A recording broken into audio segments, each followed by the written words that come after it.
приемането на еврото врата само с едно отваряне ли? По принцип да, защото не е предвиден механизъм за излизане, но тук трябва да отчетем, че еврото не е проект, който може да оцеле още прекалено дълго време. Защо? Ами, поради простата причина, че откакто е създадено, еврото е единственото, което прави да трупа проблеми. Значи има една теория на оптималната валутна зона. Нали, там и на Мъндъл, и на Флеминг има разработки, и на кой ли не още след това. Идеята е, че за да може да имате работеща валутна зона, единна валута в икономики, които не са толкова еднородни, така да го кажем, на вас ви трябват механизми, които да могат да крепат тези икономики заедно. Защото вариантите са два. Или създавате система, в която имате еднакви икономики. Тоест, ако в една икономика имате производство на Volkswagen и Boeing и така нататък, другата икономика да се храни, да не е Volkswagen и Boeing, ама да речем с москвичи, примерно, или нещо друго. Но някакво завършено производство. Не може да имате една икономика, която произвежда автомобили и самолети, друга, която сменя мръсните чершафи и салфетките и да смятате, че тези икономики някак ще продължават да върват неограничено време заедно. Рано или късно се появяват такива събития, така наречените асиметрични шокове, които започват да раздалечават икономиките. И за да можете да ги закрепите в такъв случай, ако те не са еднородни, трябва да имате механизъм на така наречените фискални трансфери. Тоест, онази икономика, която е потърпевша, трябва да бъде хранена с парите, които изкарват другата икономика. Тоест като някакъв тип... Точно както е в Америка. Имате един федерален бюджет, който от порядъка на 20-22% грубо от брутния вътрешен продукт. И оттам може да осигурявате трансфери на щатите и на областите, които са в необлагодетелствено положение. В Европа такова нещо няма. Имате около 1% от брутния национален доход, който се отчислява под формата на европейски бюджети и оттам отива за всичко. Охрана, отбрана, селскостопанска политика и каквото и да е 1%. С 1% може да давате бакшиш. Не може да правите смислена политика. Та именно заради това казвам, че липсата на такива механизми за фискални трансфери, а да не говорим, че няма автоматизъм на самите механизми, че се прекрояват, ако направите сравнение между това, което беше, да речем, до началото на кризата 2008 година, след това, да речем, 2014-15 горе-долу, след като направиха стабилизационни механизми и така нататък, и стигнете до това, което се предлага в момента в многогодишната финансова рамка, мога да ви кажа, че в тия финанси става дума за три различни свята, които са перпендикулярни един на друг. Една такава система, която се променя толкова бързо и толкова генерално, няма как да оцелее. Това е, как да ви кажа, като да имате една градина, в която през седмица да сменяте зима, лято, есен и така нататък и да очаквате, че ще отгледате някакво растение. Не може да стане. И виждаме ги резултатите. Виждаме, че Европа губи постоянно потенциал икономически. Виждаме, че Европа не може да решава такива насъщни проблеми, като да речем с това как да се пардосят парите на руснаците. Там от не знам колко месеца търсят някаква формула и дори това не могат да направят.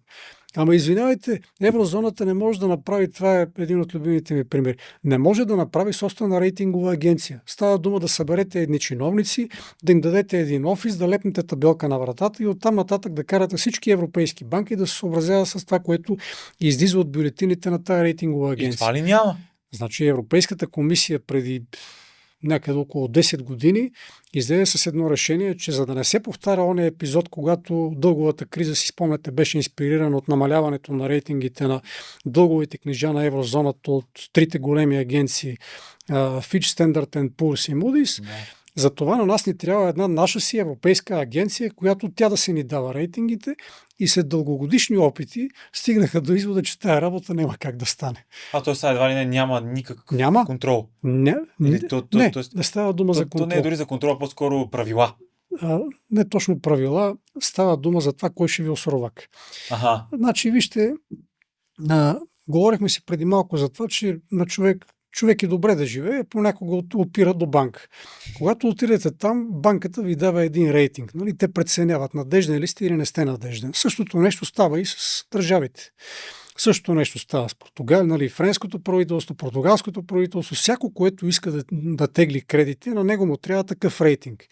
И за тази цел то отива при големите агенции. Агенциите казват, на тебе рейтингът ти е прямо 3 пъти Б, на тебе ти е 3 пъти Б минус, на тебе ти е колко си. Но това го правят агенциите. Цялата тая работа.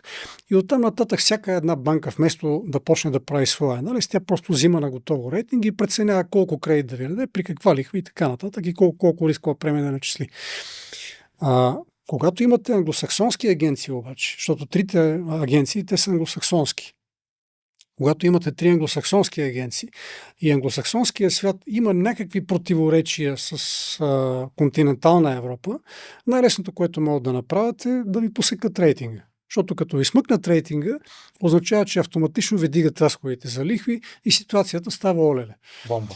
Точно така. И точно заради това Европейската комисия, за да не са подвластни европейските правителства на капризите на тези 3 англосаксонски агенции, затова през 2013-2014 година взеха едно решение, дайте да си направим една наша рейтингова агенция, обаче Европа се оказа толкова беззъба и импотентна, че тя не може да направи дори и това. Една чиновническа структура, на чиято врата да пише рейтингова агенция.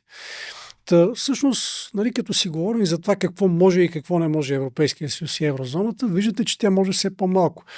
Дадах ви за пример, нали, това, което стана с опитите да бъдат съпардосани руските активи, дори и това не могат да направят. Опитаха се да накарат белгийците, нали, на своя отговорност да съпардосат активите на Руската федерация, на Руската централна банка. Нали, там ставаше дума за някъде около 200 милиарда, ако не се лъжа. Като огромната част от активите, които са на Руската федерация, те са блокирани по тая система Euroclear, която обаче е със седалище Белгия. И белгийците съвсем естествено почват да се притесняват, защото утре, ако има някакво арбитражно дело и ако съда вземе пореши, че не са били много прави да ги конфискуват тия активи, те ще дадат боя. Това ще означава, че Белгия от някъде ще трябва да отдели тия милиарди и да ги даде. И поради тази причина белгийците казаха, добре, да си спомним за европейската солидарност и всички е тук да ни се подпишете на това и ще кажете, че носим солидарна отговорност, неограничена. Защото, нали, там парите са си пари, ама оттам нагоре имате санкции. Па има лихви, па има пропуснати ползи, па има нематериални щети, имиджови щети. Нали, там става дума за наистина сериозни санкции. И затова те казаха, хайде да ни подпишете тук един празен лист, нали, всички европейски партньори солидарно да подпишат празен лист и никой не иска да го подпише този празен лист и поради тази причина не са замразени. Европейските партньори, не, те са замразени, но са малко особено замразени, защото това замразяване, то се подновява през 6 месеца. Нали, като замразяването е само замразяване, а не са секвестирани тези активи. Защото идеята беше да бъдат отделени, да бъдат запорирани и да бъдат заложени като обезпечение в една сметка, специална сметка, от която ще бъдат отпуснати кредити на украинците. Тоест, нали, това ще бъде така наречения репарационен дълг. Като идеята на Европейската комисия беше, че след това, когато ако руснаците започнат да плащат репарации, от тия репарации ще бъде изплатен дълга на украинците, на Украйна. Защото, разбира се, там няма откъде да взимате суки приходи, за да можете да удовлетворявате исканията на кредиторите. Но мисълта ми е, че дори и това нещо Европейския съюз някак не може да се справи с този проблем. И в момента се правят всякакви еквилибристики, нали, от сорта на дървено желязо, за да може да бъдат осигурени някакви пари на Украйна, защото тя спира да работи. Там дефицита от порядъка на 50, на 80, на 90 милиарда. Нали. То няма как да иначе при положение, че някой си прави златни тоалетни. Нали, там. Увеличава разходите и съответно и дефицит. Думата ми беше за способността на Европа. Нали? Да. Тя не е в състояние в момента да произведе нищо продуктивно.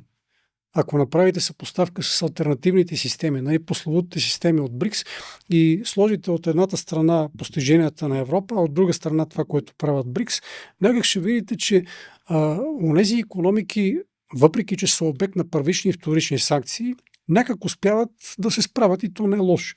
Докато Европа, бидейки от страната на санкциониращите, някак не може да се похвали с такива успехи. И на какво се дължи това? На дългата деградация на елитите, на самодоволството. Вижте, гордостта идва винаги преди падането. Европа в момента живее в режим на самодоволство. Тоест мисля си, че са много велики. Винаги предшества падението това нещо.